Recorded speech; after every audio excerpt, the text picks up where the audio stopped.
نحمده ونصلي على رسوله الكريم اما بعد فاعوذ بالله من الشيطان الرجيم بسم الله الرحمن الرحيم رب اشرح لي صدري ويسر لي امري واحلل عقدة من لساني يفقهوا قولي.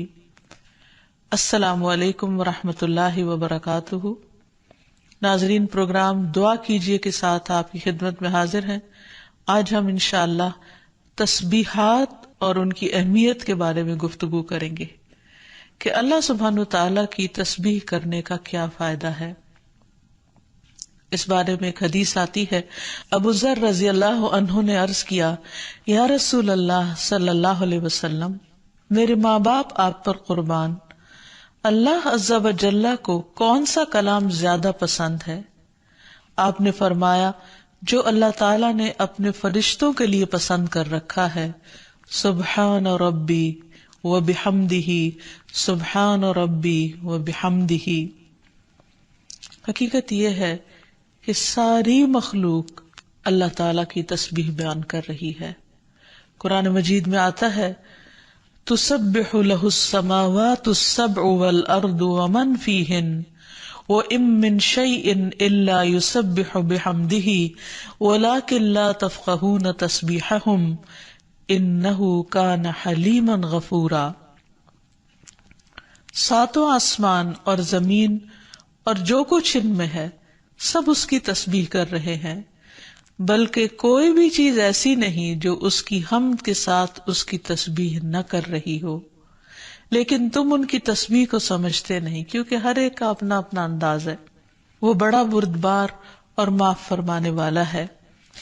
سورۃ النور میں بھی اللہ سبحانہ وتعالیٰ فرماتے ہیں، أَلَمْ تَرَ أَنَّ اللَّهَ يُسَبِّحُ لَهُ مَنْ فِي السَّمَاوَاتِ وَالْأَرْضِ وَالطَّيْرُ صَافَّاتٍ كُلٌّ قَدْ عَلِمَ صَلَاتَهُ وَتَسْبِيحَهُ وَاللَّهُ عَلِيمٌ بِمَا يَفْعَلُونَ. کیا تم دیکھتے نہیں کہ آسمانوں اور زمین میں جو کچھ ہے اور فضا میں پر پھیلائے ہوئے پرندے سبھی کے سب یہ اللہ کی تسبیح کر رہے ہیں. ہر مخلوق کو اپنی نماز اور تسبیح کا طریقہ معلوم ہے، اور اللہ اسے خوب جاننے والا ہے جو وہ کرتے ہیں.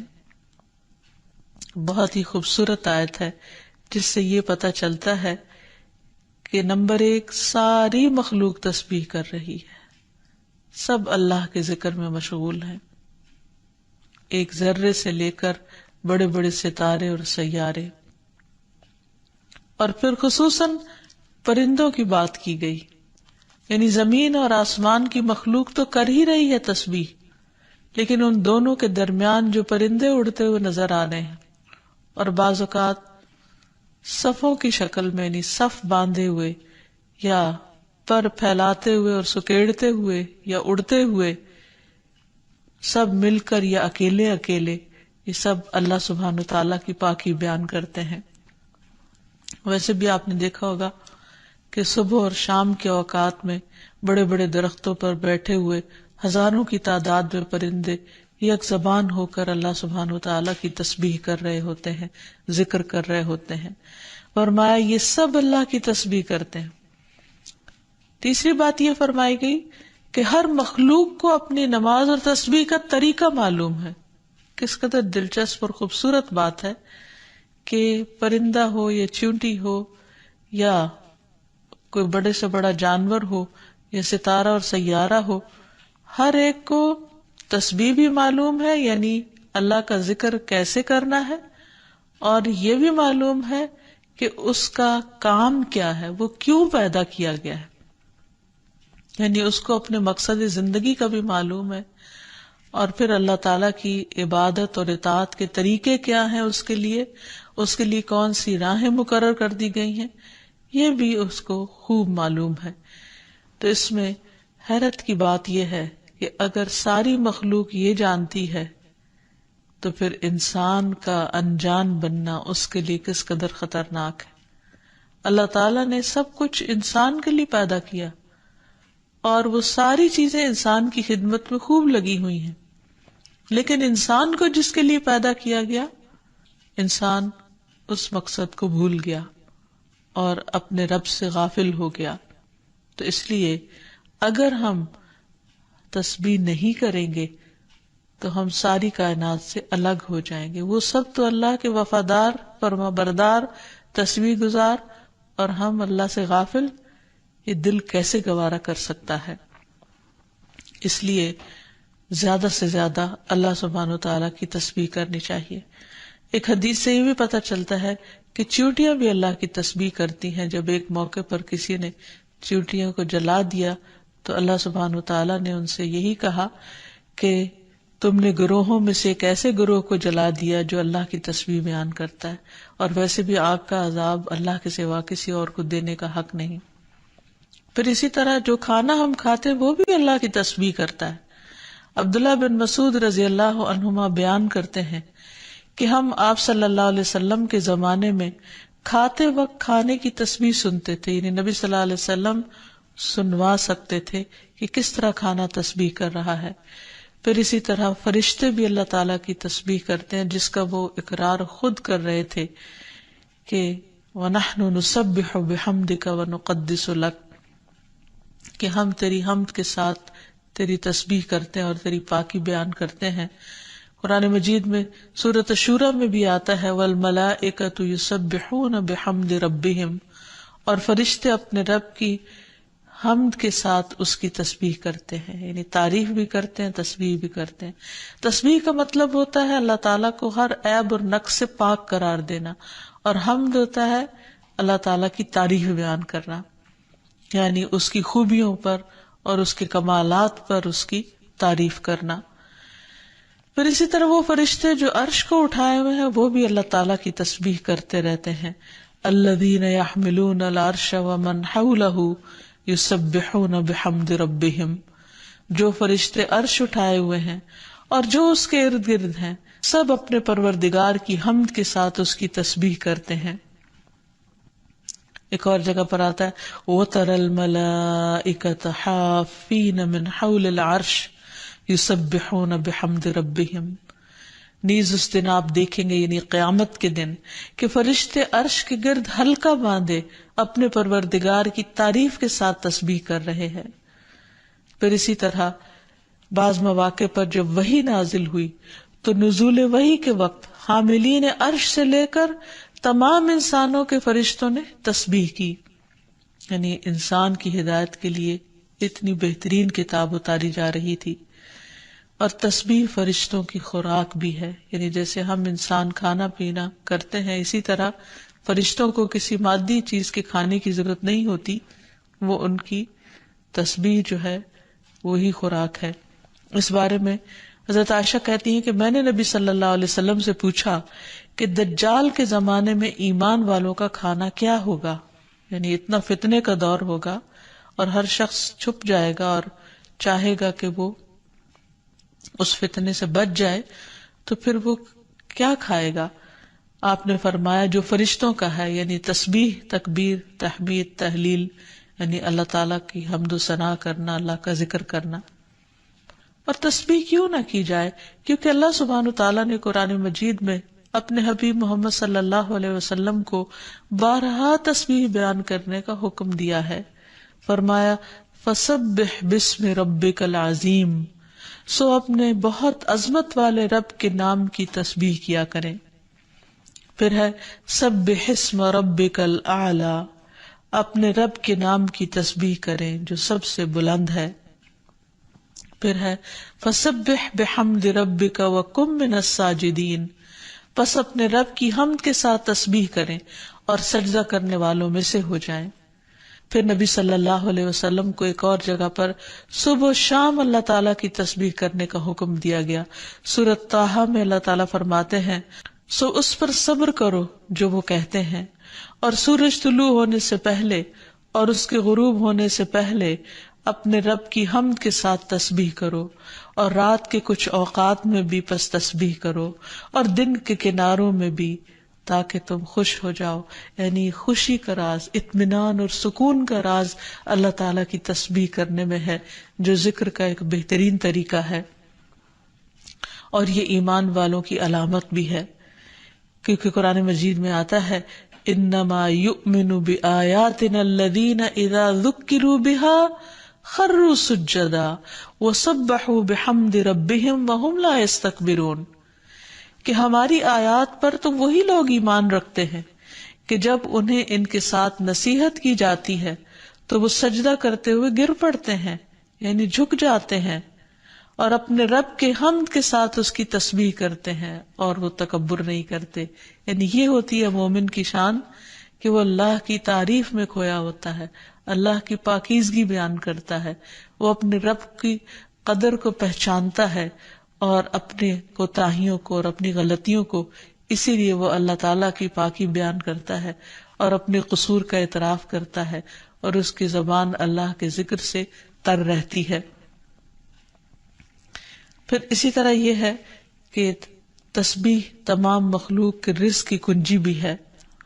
اللہ کے نبی نوح علیہ السلام کی وفات کا وقت جب قریب آیا تو انہوں نے اپنے بیٹے سے فرمایا کہ میں تمہیں ایک وصیت کر رہا ہوں، سبحان اللہ و بحمدہ کا ورد کرتے رہنا، یہ ہر چیز کی نماز ہے، اس کے ذریعے مخلوق کو رزق ملتا ہے، تو جو شخص یہ چاہتا ہو کہ اس کے رزق میں کشادگی ہو اسے بھی کثرت کے ساتھ تسبیح کرنی چاہیے۔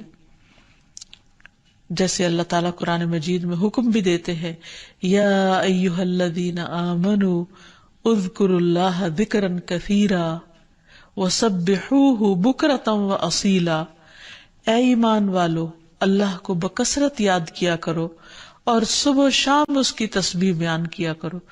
یعنی انسان کو خاص طور پر صبح اور شام کے اوقات میں تسبیح کرنی چاہیے، جس کی تفصیل احادیث میں ہمیں ملتی ہے۔ رسول اللہ صلی اللہ علیہ وسلم خود بھی کثرت کے ساتھ سبحان اللہ و بحمدہ استغفر اللہ و اتوب الیہ کثرت سے پڑھا کرتے تھے کہ پاک ہے اللہ اور اس کی تعریف کے ساتھ، اور میں اللہ تعالیٰ سے بخشش طلب کرتا ہوں اور میں اس کی طرف توبہ کرتا ہوں۔ پھر اسی طرح تسبیح اہل جنت کی پکار بھی ہوگی، دعواہم فیہا سبحانک اللہم، کہ ان کی پکار وہاں ہوگی کہ اے اللہ تو پاک ہے ہر عیب سے، ہر کمی کوتاہی سے، ہر نقص سے، یعنی تو بے عیب ہے، منزہ ہے۔ اور یہ اللہ سبحانہ وتعالی کو نہایت پسند ہے کہ اس کی کوئی مخلوق اس کی پاکی بیان کرے، کیونکہ وہ اس کا مستحق ہے، وہ ہے ہی پاک۔ پھر یہ ہے کہ اہل جنت بھی صبح و شام اللہ تعالیٰ کی تسبیح بیان کریں گے، اس لیے ضروری ہے کہ انسان یہ سلسلہ دنیا سے ہی شروع کر دے۔ اہل جنت کی تسبیح جو ہے وہ ان کی سانسوں میں جاری کر دی جائے گی، اور پھر جو لوگ اللہ تعالیٰ کی تسبیح نہیں کرتے وہ دراصل بد نصیب ہیں، کیونکہ وہ اتنی بڑی خیر سے محروم ہو رہے ہیں جو دنیا میں ان کے لیے سکون کا باعث ہے اور آخرت میں ان کے لیے رب کے قرب کا ذریعہ ہوگی۔ تسبیح کے لیے جو الفاظ استعمال ہوتے ہیں اس میں سبحان اللہ و بحمدہ، سبحان ربی الاعلی، سبحان ربی العظیم، یہ تمام کلمات جو ہیں یہ تسبیح کے ہیں۔ اس کے علاوہ ایک اور حدیث سے ہمیں پتہ چلتا ہے، سمرہ بن جندب کہتے ہیں کہ رسول اللہ صلی اللہ علیہ وسلم نے فرمایا، اللہ کے نزدیک سب سے زیادہ محبوب کلمات 4 ہیں، سبحان اللہ والحمد للہ ولا الہ الا اللہ واللہ اکبر، اور تمہیں اس میں سے کسی بھی کلمے سے شروع کرنا نقصان نہ دے گا، یعنی پہلے الحمدللہ بھی کہہ سکتے ہیں یا سبحان اللہ پہلے کہہ سکتے ہیں، لیکن یہ اللہ تعالیٰ کے نہایت پسندیدہ ترین کلمات ہیں۔ پھر اسی طرح آپ صلی اللہ علیہ وسلم نے یہ بھی فرمایا کہ بے شک تم لوگ اللہ کی عظمت کا جو ذکر کرتے ہو، یعنی تسبیح، تحلیل، تحمید، جو الفاظ بھی کہتے ہو، وہ عرش کے ارد گرد چکر لگاتے ہیں، ان کی ایسی بنبناہٹ ہوتی ہے جیسے شہد کی مکھیوں کی بنبناہٹ، وہ اپنے کہنے والے کا ذکر اللہ کے ہاں کرتے ہیں، کیا تم نہیں چاہتے کہ اللہ کے ہاں تمہارا ذکر ہوتا رہے؟ تو اس سے پتہ چلتا ہے کہ انسان اگر یہ چاہتا ہے کہ اللہ سبحانہ وتعالیٰ کے ہاں اس کا ذکر ہو تو اس کو چاہیے کہ دنیا میں وہ کثرت کے ساتھ تسبیح کرے، کیونکہ یہ اس کے لیے تمام چیزوں سے بہتر ہے۔ تسبیحات کا پڑھنا تمام چیزوں سے بہتر ہے۔ ابو ہریرہ کی روایت میں آتا ہے کہ رسول اللہ صلی اللہ علیہ وسلم نے فرمایا، سبحان اللہ والحمد للہ ولا الہ الا اللہ واللہ اکبر، کہ اللہ پاک ہے اور سب تعریفیں اسی کے لیے ہیں، اللہ کے سوا کوئی معبود نہیں اور اللہ سب سے بڑا ہے۔ یہ کہنا میرے نزدیک ہر اس چیز سے محبوب ہے جس پر سورج طلوع ہو، یعنی بڑے بڑے سونے چاندی کے ڈھیر سے بھی زیادہ پسندیدہ تھا نبی صلی اللہ علیہ وسلم کے نزدیک ان کلمات کا ذکر کرنا، ورد کرتے رہنا۔ پھر اسی طرح یہ کلمات جو زبان پر بہت ہلکے ہیں اور میزان میں بہت بھاری ہیں اور الرحمن کو بہت ہی پیارے ہیں، وہ ہے سبحان اللہ و بحمدہ، سبحان اللہ العظیم۔ پھر ایک بار تسبیح پڑھنے سے زمین و آسمان بھر جاتا ہے۔ رسول اللہ صلی اللہ علیہ وسلم نے فرمایا، طہارت نصف ایمان کے برابر ہے، اور الحمدللہ کہنا میزان کو بھر دیتا ہے۔ سبحان اللہ اور الحمدللہ کہنے سے زمین و آسمان کے درمیانی فضا بھر جاتی، یعنی کتنا فاصلہ ہے زمین و آسمان کے بیچ کا، لیکن انسان کیا اس کے لیے بھی اس کو کچھ مشکل ہے کہ اللہ سبحانہ وتعالیٰ کی محبت کے ساتھ پاکی بیان کرے اور تسبیح کرے، جس کا ریوارڈ اتنا بڑا ہے اس کے لیے۔ آج دنیا میں انسان کو وہ نظر نہیں آتا، لیکن کل قیامت کو انسان ایک ایک نیکی کا محتاج ہوگا، تو وہاں اس کو اس کی قدر آئے گی۔ اس لیے بہتر ہے کہ آج اپنے لیے انسان ذخیرہ اور سرمایہ اکٹھا کر لے۔ پھر اسی طرح انسان جب تسبیح کرتا ہے تو اس کے گناہ بھی مٹتے ہیں، یعنی ایک طرف اس کی نیکیوں میں اضافہ ہوتا ہے اور دوسری طرف اس کے گناہوں کو جھاڑنے کا ذریعہ بنتا ہے۔ انس رضی اللہ عنہ کہتے ہیں کہ رسول اللہ صلی اللہ علیہ وسلم ایک ایسے درخت کے پاس سے گزرے جس کے پتے سوکھ چکے تھے، آپ نے اس پر لاٹھی ماری تو اس کے پتے جھڑنے لگے، پھر آپ نے فرمایا، الحمدللہ و سبحان اللہ ولا الہ الا اللہ واللہ اکبر سے اسی طرح گناہ جھڑتے ہیں جس طرح اس درخت کے پتے جھڑے ہیں۔ پھر اسی طرح یہ 100 اونٹوں سے افضل عمل ہے۔ نبی صلی اللہ علیہ وسلم نے فرمایا، جس نے سورج طلوع ہونے اور اس کے غروب ہونے سے قبل 100 بار سبحان اللہ کہا تو یہ اس کے لیے 100 اونٹوں سے بہتر ہے، یعنی اتنی بڑی کمائی اور نیکیوں کا اتنا بڑا ذخیرہ ہے۔ پھر اسی طرح تسبیح کے کچھ اور کلمات ہیں کہ جن سے آسمان کے دروازے کھل جاتے ہیں۔ ابن عمر کہتے ہیں کہ ہم رسول اللہ صلی اللہ علیہ وسلم کے ساتھ نماز پڑھ رہے تھے کہ جماعت میں سے ایک آدمی نے کہا، اللہ اکبر کبیرہ والحمد للہ کثیرہ وسبحان اللہ بکرۃ واصیلا، تو رسول اللہ صلی اللہ علیہ وسلم نے فرمایا، اس طرح کے کلمات کہنے والا کون ہے؟ جماعت میں سے ایک آدمی نے عرض کیا، اے اللہ کے رسول، میں ہوں۔ آپ نے فرمایا کہ مجھے تعجب ہوا کہ اس کے لیے آسمان کے دروازے کھولے گئے۔ ابن عمر فرماتے ہیں کہ میں نے ان کلمات کو پھر کبھی نہیں چھوڑا جب سے اس کے بارے میں نے رسول اللہ صلی اللہ علیہ وسلم کو یہ فرماتے ہوئے سنا، کیا کہ اس شخص کے لیے آسمان کے دروازے کھول دیے گئے، یعنی ان کلمات کے پڑھنے کی وجہ سے۔ پھر تسبیحات کا پڑھنا جنت میں درخت لگانے کا سبب بنتا ہے۔ پھر اسی طرح انسان کے تمام جوڑوں کا صدقہ ہر روز اس پر واجب ہو جاتا ہے، اور یہ تسبیحات اس کے لیے ہر جوڑ سے صدقے کا باعث بنتی ہیں۔ پھر یہ ہے کہ تسبیحات عمر میں اضافے کا ذریعہ بھی بنتی ہیں۔ نبی صلی اللہ علیہ وسلم نے فرمایا، اللہ کے نزدیک اس مومن سے افضل کوئی نہیں جسے حالت اسلام میں لمبی عمر دی گئی ہو، اس کی تسبیح و تکبیر اور تحلیل کی وجہ سے۔ پھر اسی طرح انسان کے لیے یہ تسبیحات محرومی سے بچاؤ کا ذریعہ بھی ہیں۔ رسول اللہ صلی اللہ علیہ وسلم نے فرمایا، کچھ دعائیں ایسی ہیں جن کو 100 مرتبہ پڑھنے والا کبھی محروم نہیں ہوتا۔ سبحان اللہ والحمد للہ ولا الہ الا اللہ واللہ اکبر، یعنی جب انسان کو کوئی حاجت ہو، کوئی ضرورت ہو، کوئی مشکل ہو، کوئی پریشانی ہو، تو اللہ سبحانہ وتعالیٰ کا ان الفاظ کے ساتھ ذکر کرنا شروع کر دے، تسبیح کرنا شروع کر دے، کیونکہ یہ باقی رہنے والی نیکیاں ہیں اور دنیا میں بھی انسان کو فائدہ دیتی ہیں اور آخرت میں بھی انسان کے لیے آگ سے بچاؤ کا ذریعہ ہے۔ حدیث میں آتا ہے رسول اللہ صلی اللہ علیہ وسلم نے فرمایا اپنا بچاؤ حاصل کر لو۔ صحابہ نے عرض کیا اللہ کے رسول کیا دشمن آ گیا؟ آپ نے فرمایا نہیں، لیکن جہنم سے تمہارا بچاؤ سبحان اللہ والحمد للہ ولا الہ الا اللہ واللہ اکبر سے ہے، اور یہی کلمات باقیات صالحات ہیں۔ پھر اسی طرح دل کی گھٹن اور سینے کی تنگی کا علاج بھی تسبیح میں ہے۔ پریشانی، ڈر اور خوف کو دور کرنے کا ذریعہ بھی تسبیحات ہیں۔ تو ہر موقع کی مناسبت سے انسان کو تسبیح کرتے رہنا چاہیے۔ جب نعمت کی تکمیل ہو، جیسے نبی صلی اللہ علیہ وسلم نے جب اپنا مشن مکمل کر لیا اور اللہ سبحانہ و تعالیٰ نے ان کی گواہی دے دی کہ ان کا کام پورا ہو چکا ہے، تو اس وقت یہ سورت نازل ہوئی اذا جاء نصر اللہ والفتح ورأیت الناس يدخلون فی دین اللہ افواجا فسبح بحمد ربک واستغفر انہ کان توابا۔ جب اللہ کی مدد اور فتح آ جائے اور تو لوگوں کو دیکھے کہ وہ اللہ کے دین میں فوج در فوج داخل ہو رہے ہیں، تو اپنے رب کی حمد کے ساتھ تسبیح کرو اور اس سے بخشش مانگو، بے شک یقیناً وہ بڑا توبہ قبول کرنے والا ہے۔ پھر اسی طرح یہ ہے کہ انسان کو صبح و شام سبحان اللہ و بحمدہ کی تسبیح کرنی چاہیے۔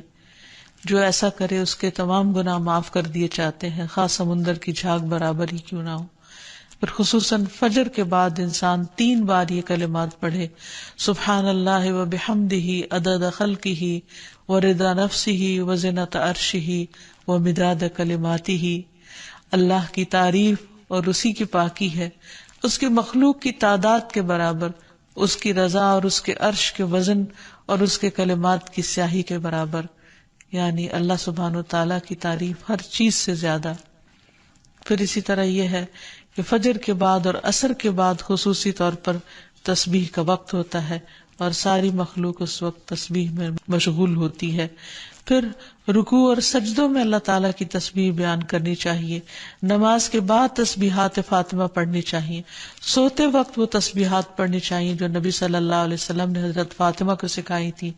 پھر اسی طرح نبی صلی اللہ علیہ وسلم رات کو جب تک نیند نہیں آتی تھی مسلسل تسبیح کرتے رہتے تھے۔ پھر اسی طرح قرآن مجید پڑھتے ہوئے جو آیات آپ کو خوش کرتی ان پر آپ اللہ سبحانہ وتعالیٰ کی تسبیح بیان کرتے۔ پھر اسی طرح بجلی کڑکنے پر یسبح الرعد بحمدہ والملائکۃ من خیفتہ کا پڑھنا۔ پھر بلندی سے اترتے وقت سبحان اللہ کی تسبیح کرنا۔ پھر جب کوئی چیز انسان کو فیسینیٹ کرے، تعجب ہو، کوئی چیز حیران کرے یا اچھی معلوم ہو، اس وقت سبحان اللہ کہنا۔ یہ تمام چیزیں سنت سے ثابت ہیں۔